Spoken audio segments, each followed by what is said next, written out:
Oi, gente! Hoje nós daremos início à nossa aula sobre discursiva, a famosa redação. Eu sei que você pode se sentir um pouco inseguro a respeito de redação, mas eu prometo ser breve e dizer exatamente o que você precisa conhecer para construir bem a sua redação, tá bom? Em primeiro lugar, a redação que é exigida em concurso público é a dissertação.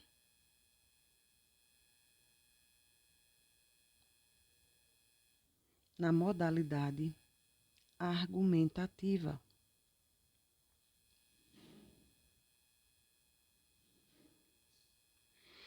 Dissertação é uma tipologia textual em que o objetivo é falar sobre determinado assunto, discutir, expor determinado assunto, tá? E a diferenciação é porque a redação do seu concurso, ela exige a dissertação argumentativa. E na dissertação argumentativa, você vai não apenas falar sobre determinado assunto, mas você vai expor argumentos, porque o objetivo desse tipo de texto é não só o de transmitir conhecimentos, mas é o de convencer o leitor. Você vai buscar persuadir o leitor a respeito daquilo que você está escrevendo. E para isso, a gente vai precisar necessariamente argumentar. E o que é argumentar? Argumentar, gente, é tentar convencer alguém do seu ponto de vista se utilizando de citações, de estudos, de argumentos de autoridades a respeito do assunto. Você vai trazer à tona argumentos para convencer o leitor de que o seu ponto de vista é acertado, é o mais correto e deve ser aceito, tá certo? Então veja, na exposição você só vai expor conhecimento a respeito de determinado assunto e pronto. Na argumentação não. A argumentação você, além de expor conhecimento, você vai argumentar, tá certo? Vai tentar levar o seu ponto de vista para o leitor e para que ele o aceite, tá bom? Então vejam só. A nossa dissertação argumentativa, ela é dividida em introdução, desenvolvimento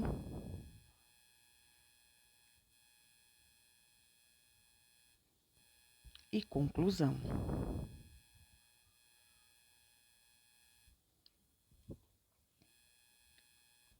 Observe que,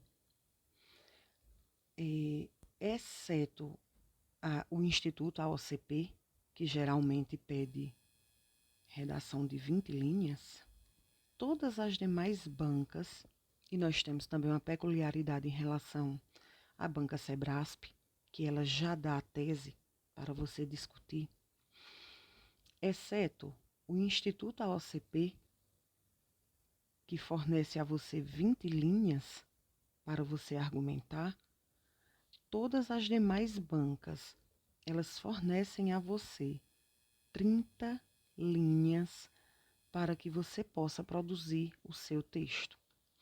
E eu gosto muito de trabalhar com uma estrutura já pré-fixada, já pré-determinada, porque você vai trabalhar em cima disso e lá na hora da prova você vai saber exatamente o que fazer.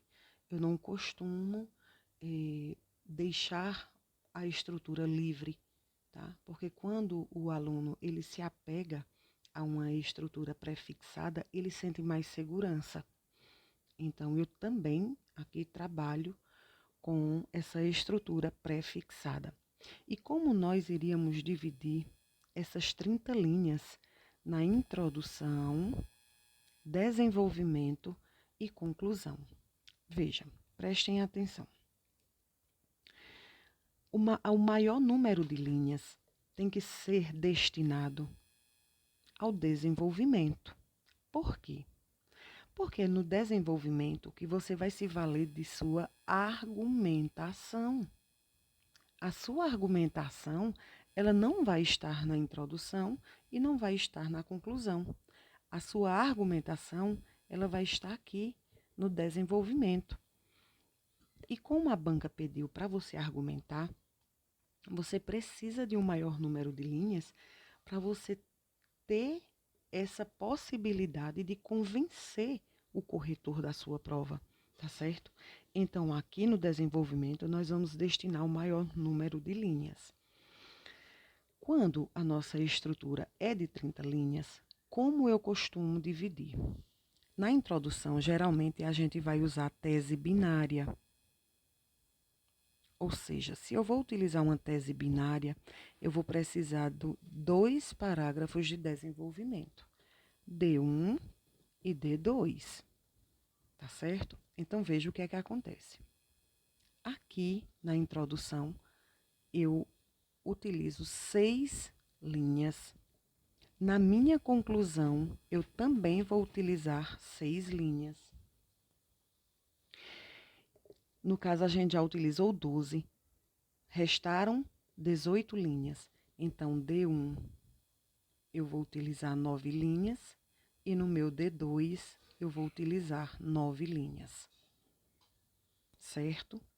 Veja que você vai utilizar exatamente as 30 linhas. Professora, mas eu não tenho assunto, eu não tenho argumento, eu não tenho conhecimento para escrever as 30 linhas completas. Veja, você precisa se esforçar um pouco para que você escreva as 30 linhas, porque a sua nota ela vai ser contabilizada em cima da quantidade de linhas que você escreveu. Então, se você escreveu, prestem atenção, 24 linhas e você teve 6 erros, veja, 24 por 6, a sua nota vai ser 4. Mas se você escreveu as 30 linhas e você teve os mesmos 6 erros, a sua nota vai ser 5. Veja como a quantidade de linhas, ela influencia diretamente na sua nota final.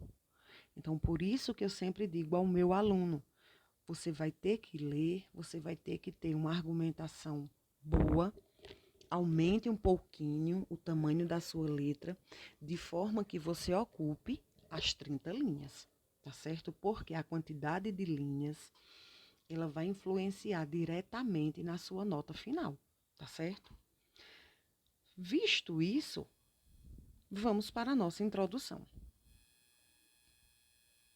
Professora, eu escuto muito, muito mesmo, gente, a seguinte afirmação. Professora, eu só não sei começar a minha redação. Mas depois que eu começo, eu vou embora.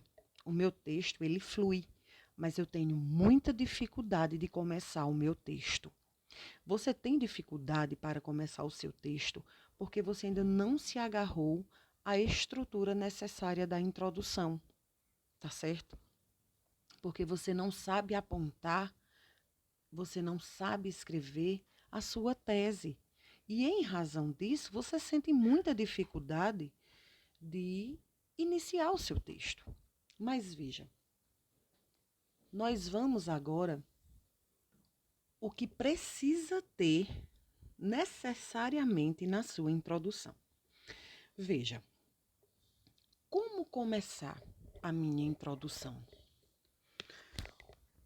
A prova do seu concurso, ela vai dar um tema, certo? E aí, professora, o que é que eu faço? Eu costumo dizer aos meus alunos o seguinte: imagine que o corretor da sua prova é uma pessoa que está presa em uma caverna há 20 anos. Há 20 anos. E aí, aquele seu corretor que está preso na caverna há 20 anos, ele vai sair da caverna apenas, unicamente, para corrigir a sua redação e depois ele vai voltar para a caverna. Agora você imagine que o seu corretor, ele passou muito tempo, ou seja, foram 20 anos, sem ter acesso à internet, à televisão, a qualquer tipo de comunicação, de meio de comunicação. Então, se você tivesse a oportunidade de dizer ao seu corretor que não tem acesso a qualquer tipo de meio de comunicação, se você tivesse a oportunidade de dizer ao seu corretor o que é o tema com apenas uma frase, o que você diria? Digamos que a sua redação ela vai tratar sobre as pautas verdes. Professora, o que são pautas verdes? Pautas verdes são aqueles temas que contemplam a natureza, o eixo temático da natureza, né? Vai tratar sobre o meio ambiente, desmatamento, poluição, mudanças climáticas, reciclagem, descarte de lixo, ou seja, o tema que contempla a pauta verde é aquele que vai debater sobre a natureza. Então, se o seu tema fosse o meio ambiente, preservação do meio ambiente, o que você poderia falar com apenas uma palavra sobre preservação do meio ambiente para o seu corretor? Você pensou em alguma coisa aí? O que é preservar o meio ambiente? Se você pudesse dizer ao seu corretor o que é preservação do meio ambiente com apenas uma frase, pronto. É assim que você vai começar a sua introdução. Você lembra que você vai ter que deixar um espaço significativo, de forma que o seu corretor entenda que ali é o parágrafo, tá? Então, ali você vai dar um conceito de meio ambiente para o seu corretor. E o que é meio ambiente? O que é preservação do meio ambiente? O que você diria ao seu corretor? Né? O meio ambiente significa, a preservação do meio ambiente, você poderia dizer que é o meio de você preservar esse conjunto de elementos físicos, químicos e biológicos, né, que causam um efeito direto ou indireto sobre as atividades humanas. Isso é meio ambiente. Meio ambiente, gente, não é só a questão de elementos físicos que a gente encontra na natureza. São os elementos químicos também, né? A questão, lá vai, professora de biologia. Elemento químico, a fotossíntese, a questão dos seres autótrofos, né? E os meios biológicos, né? Que aí entraria tudo que existe de microbiologia, de evolução, de ecologia, né? E esses elementos, eles causam efeitos de forma direta ou indireta sobre as nossas atividades humanas. Porque digamos que você é contagiado por uma bactéria, né? Uma doença que é causada por bactéria, cólera, tuberculose, tétano, coqueluche, leptospirose. Veja, é uma bactéria, mas que influencia diretamente a minha atividade humana. Ah, professora, eu preciso saber de tudo isso? Você precisa ter um mínimo de conhecimento para você falar sobre o meio ambiente. Você não vai chegar lá na hora da sua redação, fazer uma oração e Deus vai despejar conhecimento na sua cabeça. Então, assim, a gente precisa ter um mínimo de conhecimento sobre alguns eixos temáticos. Né? Você precisa ter um mínimo de conhecimento sobre saúde, sobre meio ambiente, sobre educação, sobre família, sobre segurança. Um mínimo, ter um mínimo de conhecimento sobre esses eixos temáticos, que a partir desses eixos podem decorrer vários e vários temas, tá? Então, veja. Quando você disse que preservação do meio ambiente é você preservar, é você cuidar desse conjunto de elementos físicos, químicos e biológicos, né, que causam efeitos diretos ou indiretos sobre as nossas atividades humanas, você já deu ao seu corretor um conceito. Ali ele vai voltar para a caverna, mas ele vai saber o quê? Que preservar é cuidar. E ele vai saber que meio ambiente não é só natureza, mas é um conjunto de elementos físicos, químicos e biológicos, e que esses elementos influenciam as nossas atividades humanas. Veja, você já deu um conceito ao seu corretor. Então, a melhor maneira de você iniciar a sua redação é conceituar. Que letra feia, meu Deus. É conceituar o tema. Ou seja, você vai lembrar que teu corretor, ele está preso na caverna há 20 anos.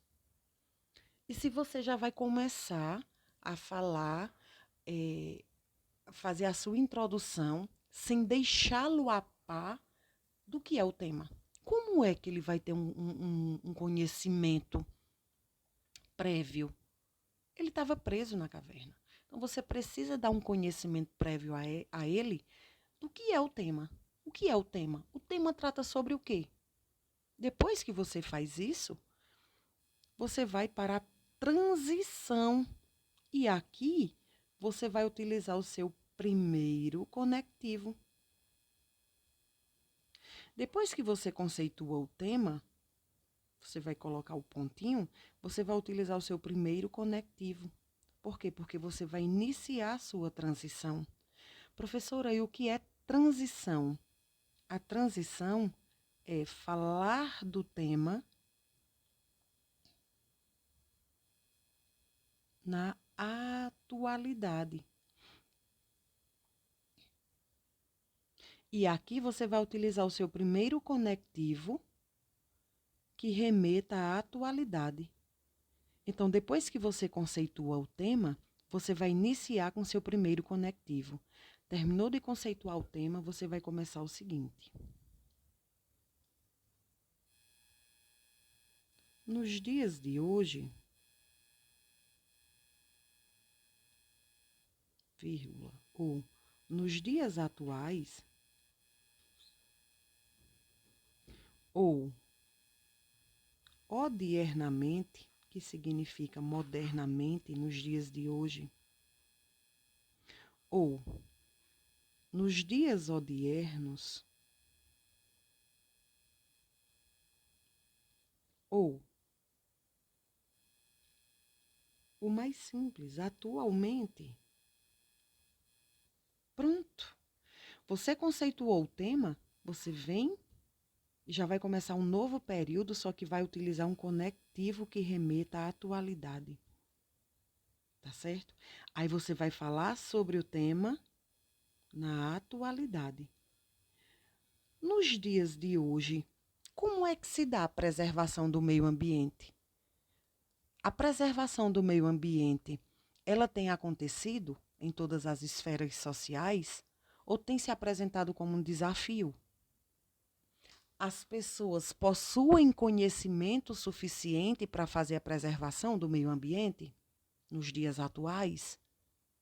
Ou seja, você vai falar sobre o tema na atualidade. E para isso você não pode esquecer, coloque o seu conectivo.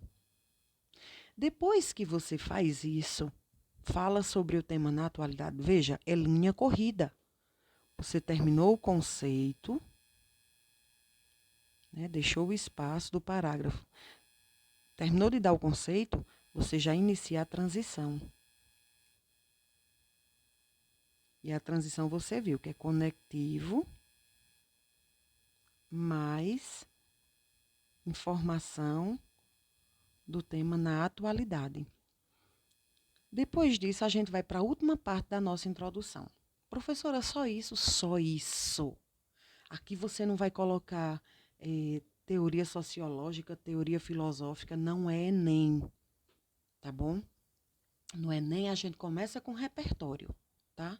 Aqui não. Você vai conceituar o tema, depois você vai para a transição.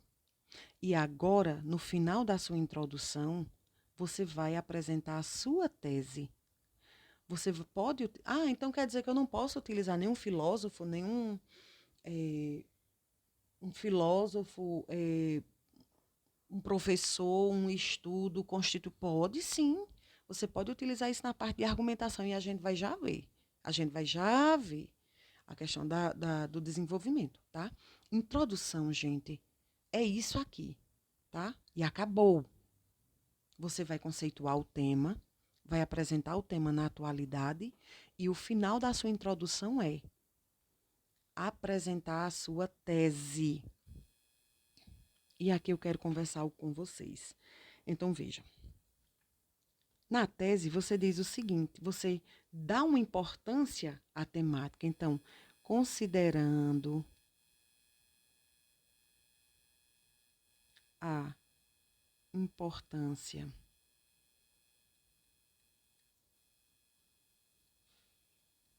da temática,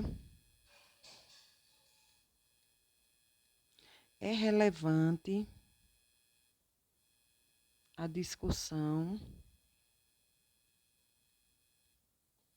sobre tese 1 e tese 2.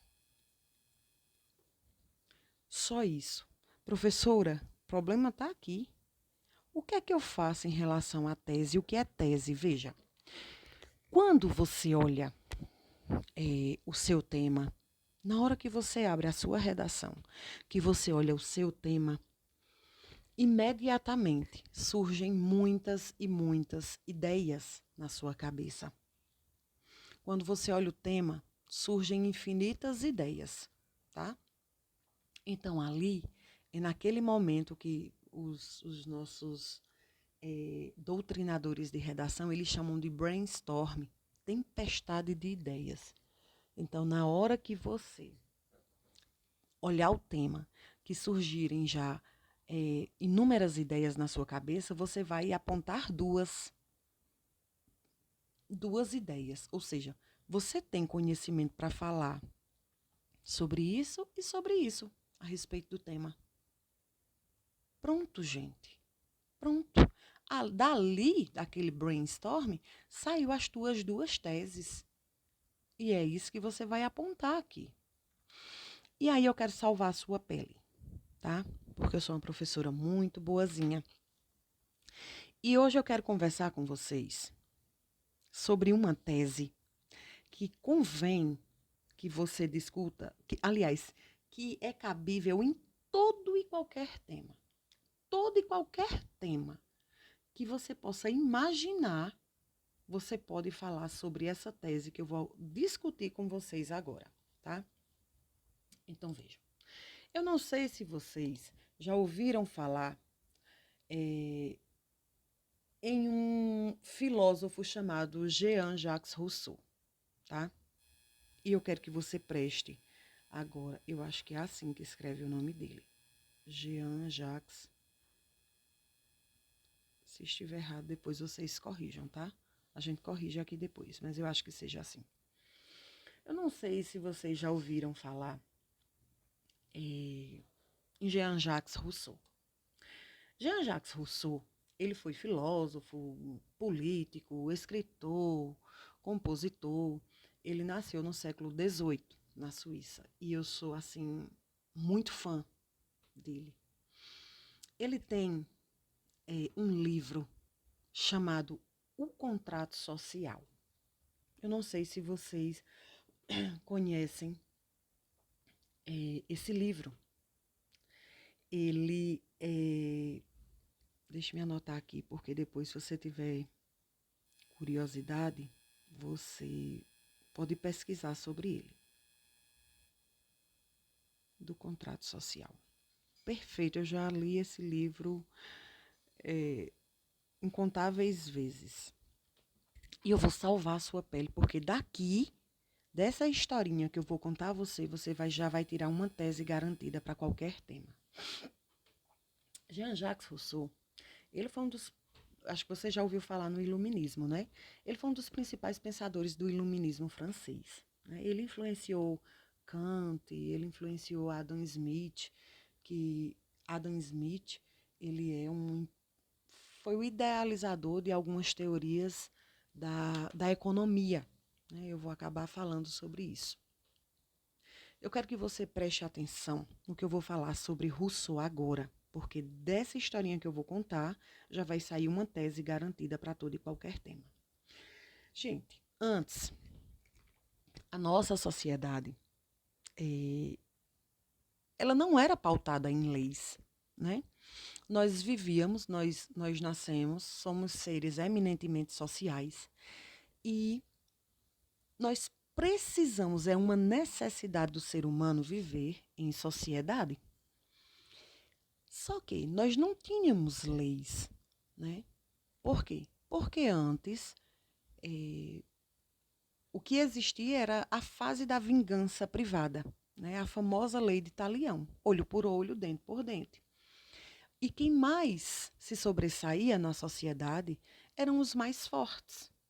Então, se o mais forte ele quisesse que acontecesse determinada coisa, determinada forma na sociedade, era a vontade dele que prevalecia, justamente porque ele era mais forte, né? E aí os menores, as minorias, os mais fracos, eles viviam à mercê dessas pessoas que eram mais fortes, né? E aí, o que estava acontecendo? Se um mais fraco, ele buscava uma forma de se lucrar daquele mais forte, ou ele furtava, ou ele roubava, imediatamente ele era excluído da sociedade, porque geralmente ele acabava sendo morto por aquele que era mais forte. E aí, gente, acabou gerando um desequilíbrio muito grande na sociedade. E aí o que aconteceu? Jean-Jacques Rousseau, ele criou a teoria do contrato social.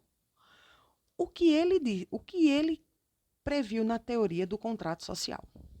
Ele disse o seguinte: olha, cada pessoa que vive na sociedade tem o seu direito e utiliza do seu direito da forma como ele bem quer. Só que o que acontece é que, geralmente, o grupo dos mais fortes, eles acabam numa posição bem melhor do que aquelas minorias. E isso não está certo, porque em algum momento os menores serão extintos e aí ficarão na sociedade apenas os fortes.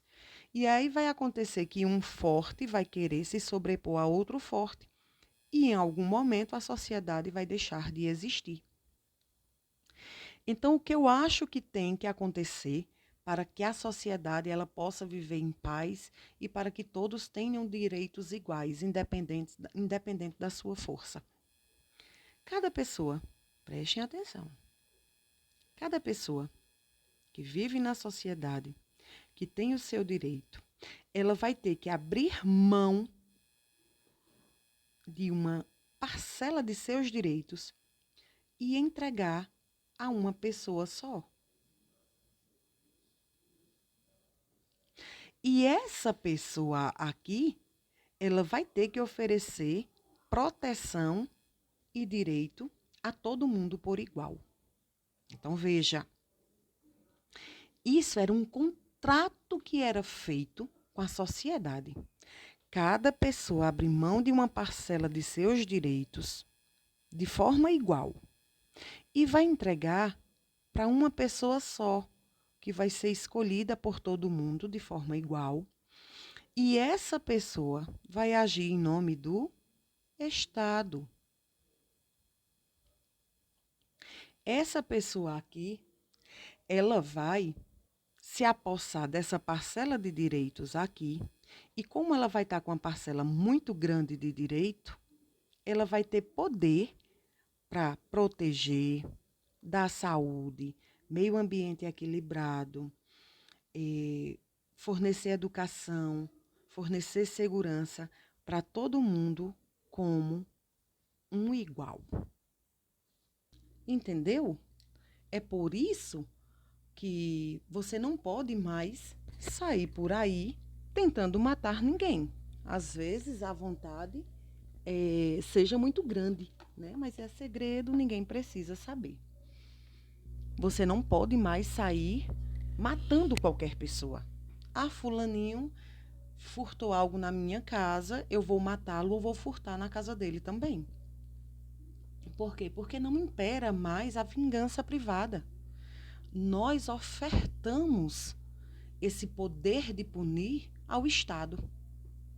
E quando nós abdicamos dessa nossa parcela de direito, de uma parcela de nossos direitos para o Estado assumiu esse papel de nos fornecer educação, saúde, meio ambiente, respeito à nossa família, idoso, direito do idoso, segurança, segurança alimentar e nutricional. Nós repassamos uma parcela desse nosso direito para o Estado. E o Estado, surgiu para o Estado a obrigação de nos fornecer esse cuidado em relação à educação, à saúde, meio ambiente. Fazer esse papel de prover, entendeu? Então, é por isso que eu digo a vocês que praticamente todos os temas a gente vai poder utilizar essa teoria do contrato social de Jean-Jacques Rousseau. Porque eu vou e pergunto. Veja, antes, aqui nessa fase, nós tínhamos que nos virarmos para termos educação. Certo? Quem era forte ia ter direito à educação. Quem era fraco não ia ter. Mas nós abdicamos dessa nossa parcela de direito. E o Estado, ele se obrigou a nos dar educação. Aí eu vou e pergunto a você. O Estado, ele tem suprido de forma satisfatória educação? Não. Então, eu posso dizer que em relação à educação, há ineficiência do Estado. Gente, Estado, eu não estou me referindo à unidade de federação, não. Eu estou me referindo a Estado como algo abstrato, tá? É abstrato. É uma idealização do poder. E aí a gente utiliza Estado para se referir, a gente utiliza essa nomenclatura para se referir a essa idealização abstrata, tá? Que é algo que está acima de mim e de você. É o Estado. Hoje a gente visualiza muito o poder do Estado por meio da Constituição Federal. Então, quando a gente vai lá no artigo 6º da Constituição, que diz que a gente tem direito... É o que tanto, menina? É tanta coisa, né? A um meio ambiente... Não, aí é direito social. Vamos lá para direito social.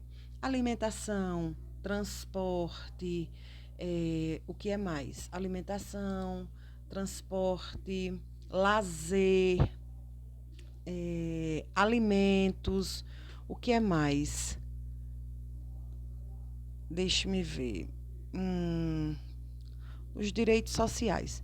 Direitos que cabem à sociedade de forma geral, né? Educação, saúde, trabalho, né? Lazer, segurança, assistência aos idosos, não, aos desamparados. Então, veja. Então, quando eu digo isso, que o Estado ele tem que me fornecer educação, porque está lá no artigo 6º da Constituição, eu vou e pergunto, o Estado tem suprido a educação de forma satisfatória? Não, não tem. Então, o Estado ele está sendo ineficiente. Há uma deficiência do Estado. Por quê? Porque quando ele recebeu essa nossa parcela de direito, ele se comprometeu a nos fornecer esses direitos. E está lá no artigo 6º da Constituição. A nossa Constituição Federal é como se fosse a materialização desse contrato social que foi idealizado por Jean-Jacques Rousseau. Quando eu digo assim, que a gente tem direito à saúde, está lá no artigo 6º. Nós temos direito à saúde. Eu vou e pergunto a você, o Estado, ele tem suprido tudo referente à saúde de forma satisfatória? Obviamente, você vai me dizer que não. Então, o Estado, mais uma vez, ele está sendo ineficiente. Ineficiência do Estado, ineficiência do aparelho estatal. Eu vou e pergunto, o Estado, ele está me fornecendo segurança, que está lá no artigo 6º, e ainda foi definido um título próprio, né, na Constituição Federal, que é o artigo 144. O Estado, ele está me fornecendo segurança de forma satisfatória? Obviamente, você vai dizer que não. Então, mais uma vez, o Estado está sendo ineficiente. Quando lá no artigo 6º diz que o Estado, né, é um direito social, ou seja, de toda a sociedade, oferecer assistência aos desamparados. O Estado, ele está assistindo aos desamparados? Ele está assistindo, ele está dando assistência, ele está cuidando dos desamparados de forma satisfatória? Obviamente, você vai me dizer que não. Mais uma vez, você consegue apontar ineficiência do Estado. Então, veja, em praticamente todos os temas, você vai conseguir apontar deficiência do Estado. Ah, professora, mas está falando de segurança. O Estado está suprindo segurança de forma geral, de forma satisfatória? Não. Ah, professora, o tema foi a respeito das redes sociais. Eu vou e pergunto, o Estado, ele está suprindo uma fiscalização, né, uma repressão de forma satisfatória relativa a tudo o que acontece nas redes sociais? Não. Então, mais uma vez, você consegue apontar a ineficiência do Estado. Então, aqui, certo, você já teria a sua tese 1, que seria o quê? Ineficiência do aparelho estatal. Ineficiência do aparelho do Estado, ineficiência do Estado. E uma outra tese, que geralmente vai caber assim para muitos e muitos temas, é a desinformação da sociedade. Como assim, professora? Não entendi.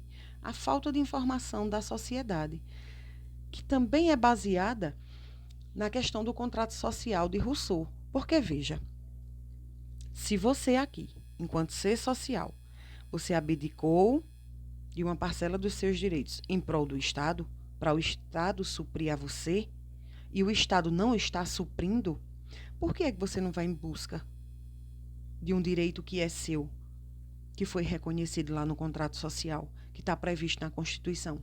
Por falta de informação. Por falta de informação, a nossa sociedade perece, né? E é muito bíblico, né, isso aí. O homem perece, o homem sofre por falta de conhecimento.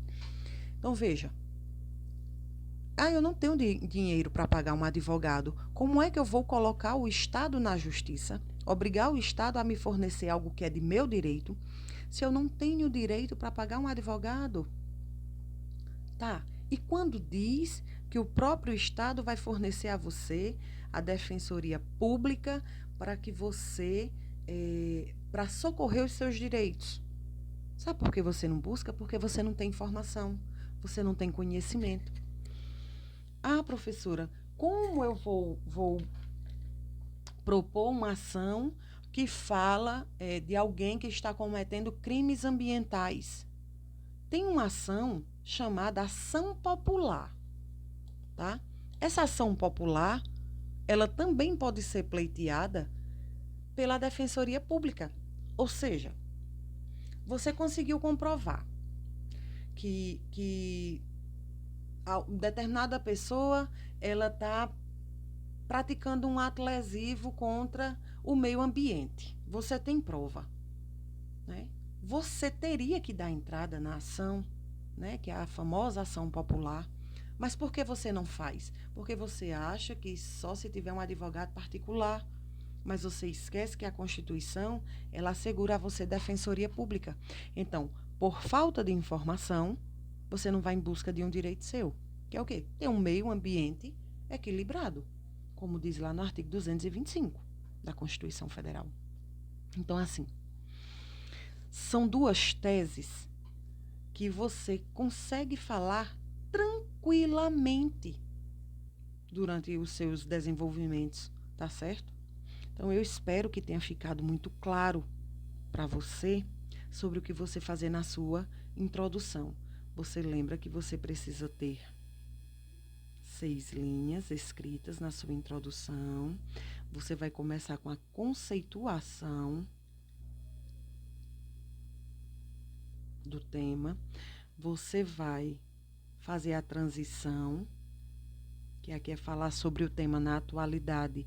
E vai lembrar que aqui você vai utilizar o seu primeiro conectivo e depois você vai apresentar a sua tese. Tese 1 e tese 2. Lembre-se do contrato social de Rousseau e isso pode salvar a sua introdução, tá bom? Próxima aula a gente se vê. A gente vai falar um pouco sobre desenvolvimento. Desenvolvimento 1 e desenvolvimento 2, tá? Até lá!